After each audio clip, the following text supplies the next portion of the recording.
Sabi ni Jesus, narinig ninyo ang sinabi. Ibig sabihin, ito yung unang batas. Yung batas ni Moses. Ang sinabi ko sa batas ni Moses, mata sa mata, ngipin sa ngipin. Ano ba ibig sabihin nun? Sa pag-aaral natin sa Matthew chapter 5, nung nangangaral si Kristo sa bundok ng, Mount Olive, nangangaral ko siya para yung ibang mga kautusan sa Old Testament, babanggitin niya, tapos sasabihin niya yung paliwanag at sasabihin niya yung version ng Panginoong Yesus. Yung sariling version ni Jesus, na siya lang ang pwedeng mag-abyenta ng kautusan. Kasi siya po ay co-author din ng kautusan. Amen? Amen! So ngayon, sinasabi ni Jesus, narinig ninyo yung batas. Mata sa mata, ngipin sa ngipin. Tingnan natin kung saan nakalagay yun. Deuteronomy 19, verse 21. Tingnan natin sa page 183. Ayan. Okay. Tingnan natin. Ang sabi nito, Deuteronomy 19:21, sabi ng utos ni Moses, huwag kayong maaawa sa ganitong uri ng tao. Kung ano ang inutang, yun din ang kabayaran. Buhay sa buhay, mata sa mata, ngipin sa ngipin, kamay sa kamay, paa sa paa. Mga kapatid, ito po yung lumang tipang batas ni Moses. Pag sinabing mata sa mata, ngipin sa ngipin, buhay sa buhay pa nga sa ibang talata, kung ano ang ginawa sa iyo, ganoon din ang ibabalik sa iyo. Yun ay gaganti. Lumang tipang po yun. Ngayon po, ang mga Israelita po sa Israel, kung pumunta ko sa Israel, hindi na po nila ginagawa yon. Diba po, may due process na sila. Ngayon, pagdating kay Jesus, bago pa tayo pumunta sa Israel, 2,000 years ago, more or less, binago nga ni Jesus din ito. Sabi ni Jesus, ngunit sinasabi ko sa inyo, ito yung sinasabi ni Jesus, na hindi naman niya ni-revise, kundi pinaliwanag niya lang kung paano dapat gawin. Huwag kayong gumanti. Yun ang sinasabi ni Jesus. Sa masamang tao. Kung sinampal ka sa kanang pisngi, ay harap mo rin sa kanya ang kaliwa. Alam niyo mga kapatid, ako ba naniniwala na may kahulugan yung mga sampal noong unang panahon. Okay? Hindi nga binabanggit, suntok sa atin, di ba? Pag sinabing sampal. Bihira mangyari na ang tao nanampal. Pero mga kapatid, kung papasinin niyo po, noong panahon ng Kastila, yung mga mayayaman ay nananampal. No? Parang gano'n ugali, parang may tinatawag na parang pananakit ng mga hari, no? Mga gano'n. Anyway, hindi ko pa masyadong nakukuha yung ibig sabihin ng iba nito. Pero, more or less gano'n. Tapos sabi rito, kung isakdal ka nino man, upang makuha ang iyong damit, ibigay mo ito sa kanya, pati ang iyong balabal. Mga kapatid, minsan nangangaral po si John the Baptist sa Lucas chapter 1 or chapter 2.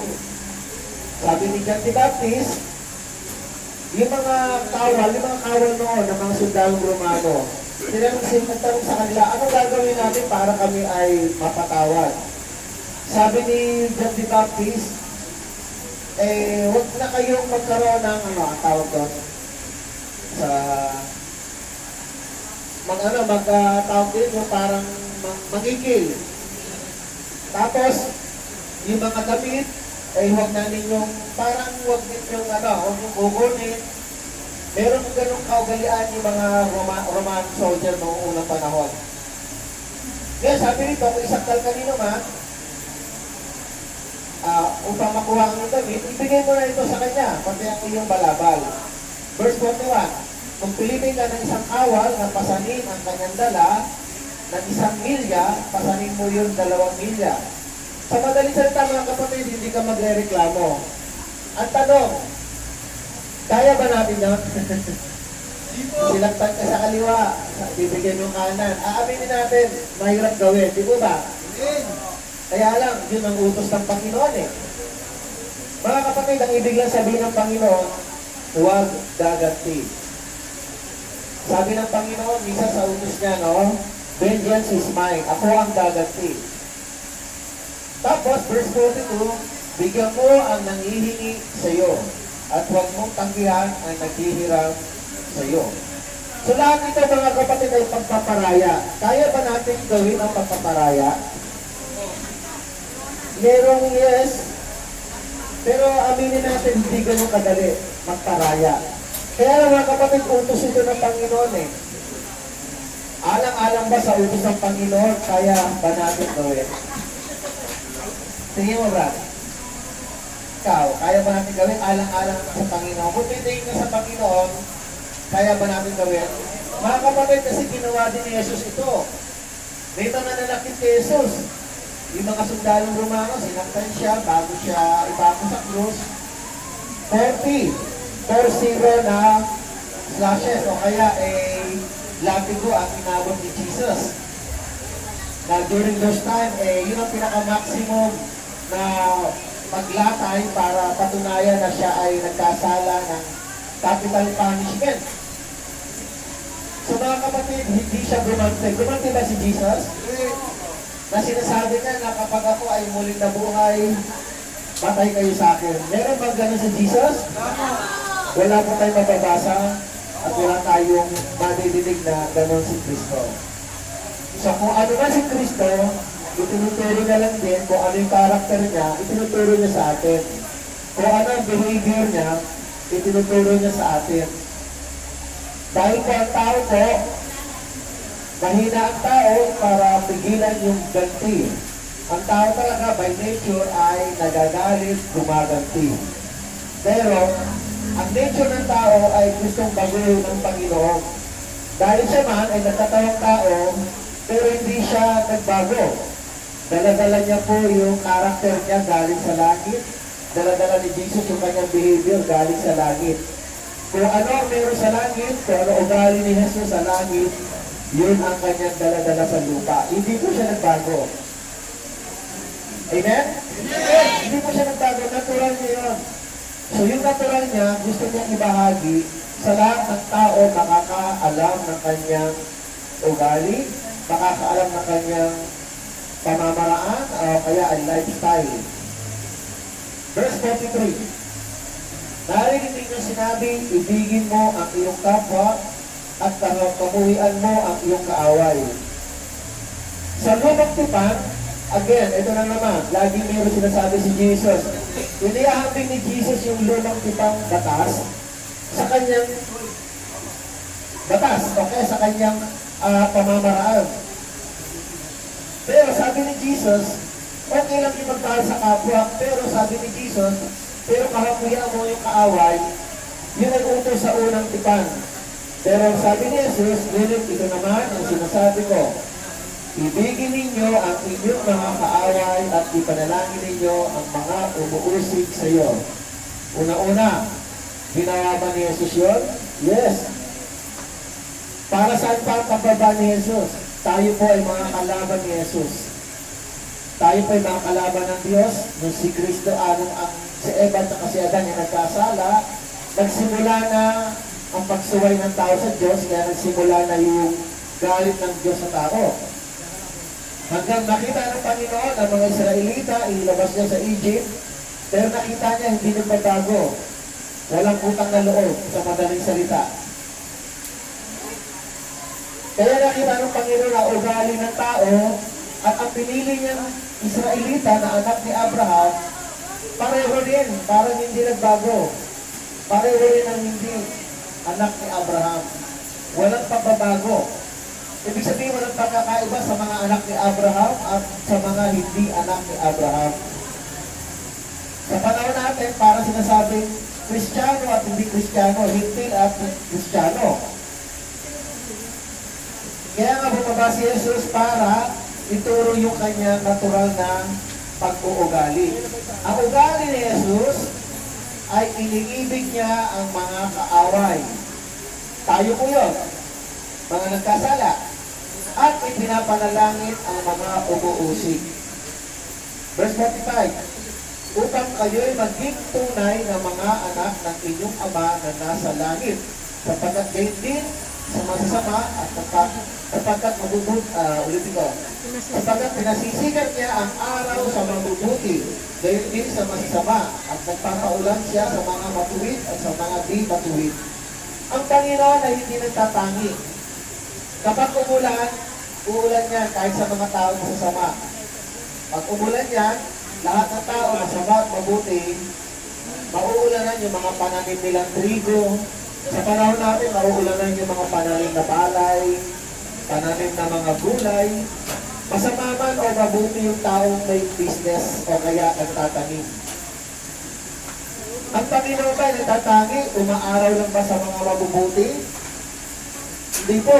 Umaaraw o umuulan, maging mabuti man ang taong yun o maging masama, pantay lang po ang biyaya ng Diyos. Ibig sabihin, hindi nagtatangi ang Panginoon. Amen po ba ron? Walang discrimination sa Panginoon dahil lahat naman tayo nagkakasala. Ngayon, kung ang taong matuwid ay namumuhay na matuwid, pinagpapala, pinasisikat din ang araw at umuulan din sa mga hindi matuwid. Ganun siya kung magbigay ng biyaya, na mga biyaya na galing sa mga nature. So hindi siya nagkakaroon ng discrimination. Ganon din daw tayo. Huwag tayo magkaroon ng diskriminasyon sa ating kapwa. Kaya mahalin din natin ang ating kapwa. Sa Old Testament kasi, sabi ni Jesus, balikan ko po yung verse 43 sa Old Testament kasi, sabi ni Jesus, narinig ninyong sinabi, ibigin mo ang iyong kapwa at kapuyaan mo ang iyong kaaway. May diskriminasyon yon. Alam niyo ba yung diskriminasyon? Namimili ka lang na minamahal mo. Pag hindi mo minamahal, o kaya ay pagkaaway mo, hindi mo na mamahalin, hindi mo tutulungan, hindi mo bibigyan ng pagkain, wala kang gagawin. Baka gumanti ka lang, saktan mo lang, pero yung mga nakikinabang kang tao, favorite mo, tinutulungan mo, kasi nga, magkakaroon mo ng diskriminasyon. Namimili ka lang ng gusto mo. Amen? Amen! Sa unang tipan, ganun ang kautusan. Ibigin mo yung kapwa, kamuyan mo ang iyong sarili. Pero sa kautusan ni Jesus, ibigin mo yung kapwa at ibigin mo ang iyong kaaway. At ipanalangin mo ang umuusig sa iyo. So maliwanag yung pamantayan ni Jesus.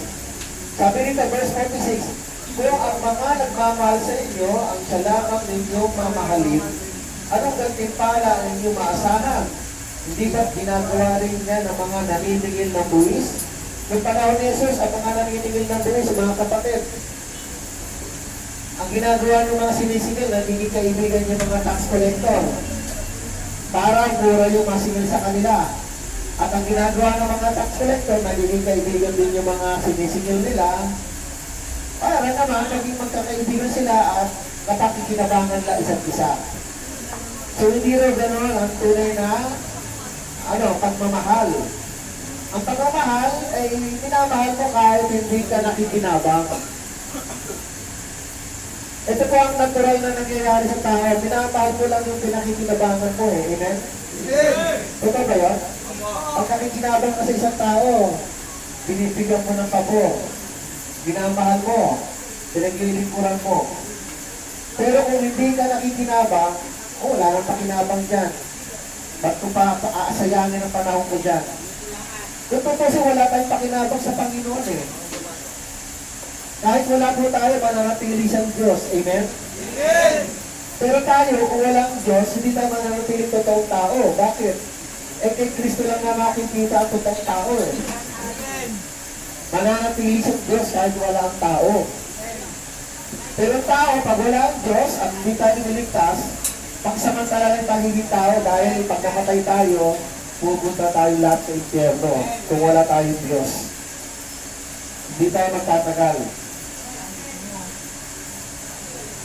Walang pakinabang sa atin, pero ang ginawa ng Panginoon, anong ginawa niya? Minahal po tayo.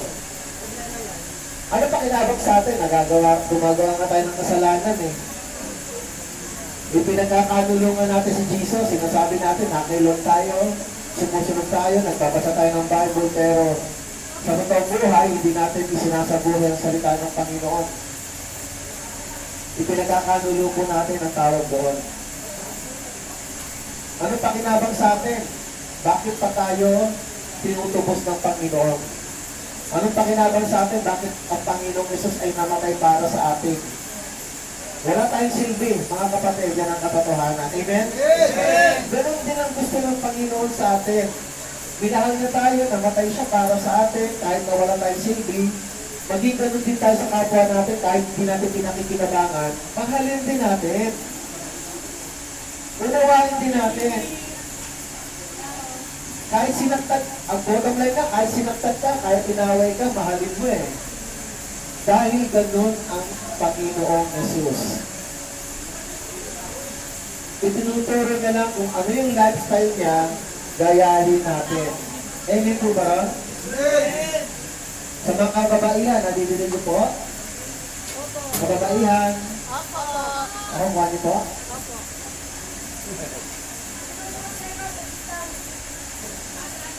Ulitin ko po, verse 46. Kung ang mga nagmamahal sa inyo, ang siya lamang ninyong mamahalin, anong gantimpala ang inyong masahan? Ang tanong, gusto niyo ba ng gantimpala?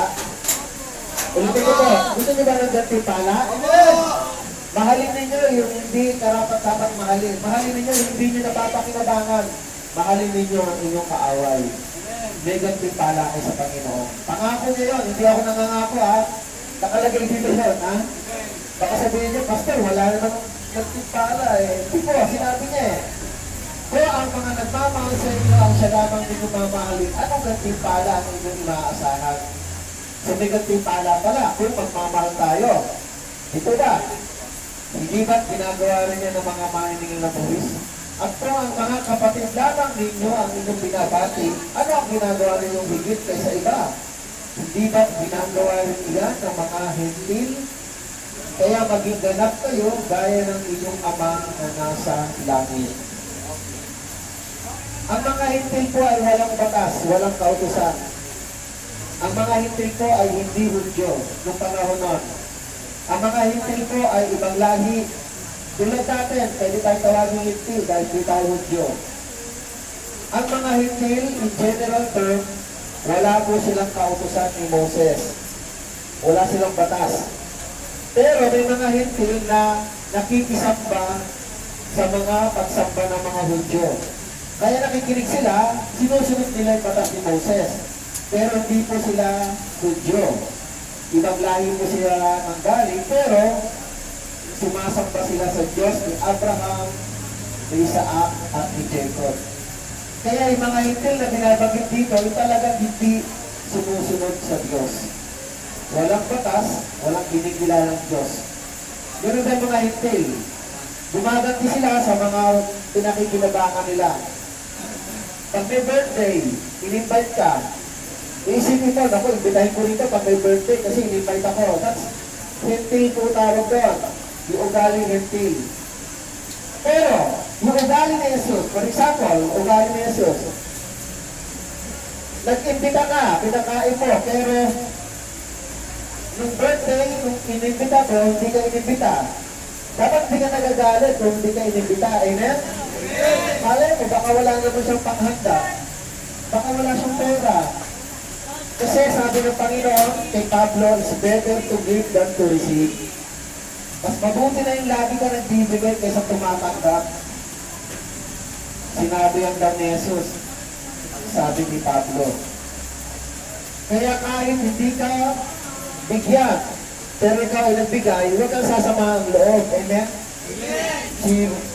Diba, may dalaw si ganito. Nung may dalaw ka, binigyan mo ng pagkain yung kasama mo, kaibigan mo, tapos nung may dalaw siya, hindi ka nabigyan. Sasama ang loob mo? By nature, sumasama ang loob natin, tao lang, di ba? Pero kung kilala mo ang ugaling ni Jesus, dapat hindi ka magagalit. Alang-alang sa ugaling ni Jesus. Alang-alang, titignan mo yung kanyang karakter.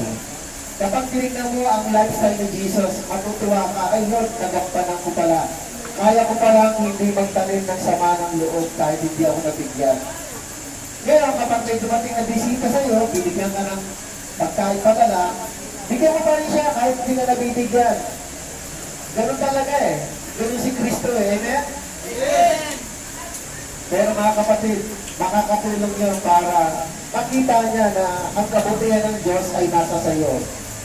Ipakita ninyo ang kabutihan ng Diyos sa buhay ninyo dito sa loob. Sa totoo lang, mahirap mabuhay sa loob na ipakita ang kabutihan ng Diyos. Pero, kaya niyo po yun. Ako'y naniniwala, kaya ninyo yun. Kung ipopromote nyo lang ang inyong isip at puso sa Panginoon. Maging magkakaibigan kayo, magkakaisa kayo, magtutulungan, nagsasamahan, nagbibigayan, nagdadamayan kayo. Kapag may problema ang isa, pakinggan ninyo kung gusto niya magsalita para marilis yung kanyang sama ng loob. Kung meron siyang sama ng loob sa kanyang pamilya, sa ibang tao, makinig lang po kayo, magandang makinig para nare-release yung kanyang yung mabigat na damdamin niya. Hayaan nyo lang, pakinggan nyo lang mga kapatid. Malaking tulong yun. Amen? Amen! Sa mga kaibigan ninyo, lahat po kayo na may problema. Alam ko po, lahat po kayo may problema dito. Bakit? Nasa loob kayo eh. Pwede nyo ba sabihin, Pastor, okay lang po, wala akong problema. Meron po, nasa loob ka eh. Ako po naniniwala, lahat kayo ay may problema. Tama ba ako? Tama ba? Kasi nasa loob kayo eh. Tandaan po natin yung mga tao sa labas, hindi nga nawawala ng problema, kayo pa kaya, nasa loob. Diba? Nasa labas ka, pag tinanong mo, Brad, wala namang tao ng problema eh. Ngayon, may problema bawat isa sa inyo, magdabayan kayo. Makinig kayo sa isa't isa at manalangin kayo sa Panginoon. Magbasa kayo ng Bible, magkaroon kayo ng devotion. So, ang teaching ngayon mga kapatid, mahalin mo ang iyong kapwa. Kung si Kristo o ang Diyos ay nagpapatak ng ulan sa masama at mabuti, nagpapaaraw sa mabuti at masama, gaano pa kaya, no? Dapat ganun din tayo. Walang tinatangi, magbigay tayo sa mabuti at masama, dumamay tayo sa mabuti at masama, magmahal po tayo sa mabuti at sa mga masasama. Amen po? Amen! Mga kapatid, sana maliwanag po yun. Lahat po ng prinsipyo na kaugalian, lifestyle ni Jesus, sinasabi niya. Hindi niya lang sinasabi, isinasabuhay pa ni Jesus. Kaya perfecto po ang mga aral ng Ebanghelyo dahil mismo ang Ebanghelyo na sinabi ni Jesus, ikinikilos ni Jesus, ay napatunayan niya na nagampanan niya bago po siya namatay. Kaya yun ang iniwan niya example na nakasulat sa Biblia, how to obey Jesus. Paano tayo maging katulad ni Jesus? Narito po yun. Ako po, naniniwala, pag kayo po ay naging tulad ni Kristo, wala kayo dyan sa loob. Hindi na kayo babalik pag lumaya kayo. Bakit pa? Eh wala eh. Hindi ka na magbibisyo. Hindi ka nagagamit. Pagmamahal ka sa kapwa mo, konting salita lang na masakit, hindi ko napapansinin. Mamahalin mo siya. Walang gulo. Sigurado yun. Hindi ka na makakapasok dito sa loob. Dahil nasusunod mo yung kalooban ng Panginoon. So sana yung mayroon tayong intindihan o naunawaan, sana mahal sa buhay natin ang salita ng Panginoon. Amen! Mahal po kayo ng Panginoon. Kaya na, pinasasabi niya sa atin. Serious naman tayo, hindi naman ako namimili. Sunod-sunod lang naman tayo. Minsan may kunting laktaw-laktaw na, pero sa patay pa rin tayo. Gospel pa rin ang pag-aaralan natin. So, nawa ay magdamayan po kayo, huwag kayo magsamaan ng loob dito. Amen? Huwag kayo magtampo. Mamaya, bababa, masama ang loob, pagpunta sa BJP, abangan kita dito, baka gano'n naman. Walang gano'n, yan? O kaya, pagdating sa BJP, hinihintay ko yung ano ko, na naging kaibigan ko doon sa taas, sana kung magkikita kami dito, at least kasama kami. Ibig sabihin, may in-interview nga ako dito mga kapatid Parang sabi niya malapit na siyang lumabas, pero sabi niya parang ayaw niya pang lumabas. Bakit? Parang nakakatagpo siya rito ng kaibigan, kakilala. Tama ba yun? Parang masaya siya rito. Yung nakausap ko, actually dito pa yata siya. Dito pa yata yun, taong yun. Parang masaya siya sa loob. O masaya ba sa loob? Ha? Medyo? May konting problema lang pero hindi naman sobrang lala. Huwag naman lumala. At naaayos din sana, no? Huwag kayo magpadala sa damdamin ninyo na galit, tampo, sama ng loob. Walang kapupuntahan yan. Ang hirap, andyan kayo, araw-araw, makikita nyo, sama ng loob mo. Baka hindi ka makatulog na maayos. Sama ng loob mo, atake ka pa sa puso. Di ba? Magkaisa kayo mga kapatid. Pagdamayan po kayo. Kayo lang nandyan. Amen? Amen! Read the Bible, magkaroon ka ng cell group, manalangin kayo lagi sa Panginoon. Sige po, let's pray, let's pray. Manalangin tayo, ha? Sige, tayo po, tayo. Pero pag may sakit, sino ang may sakit sa prayer?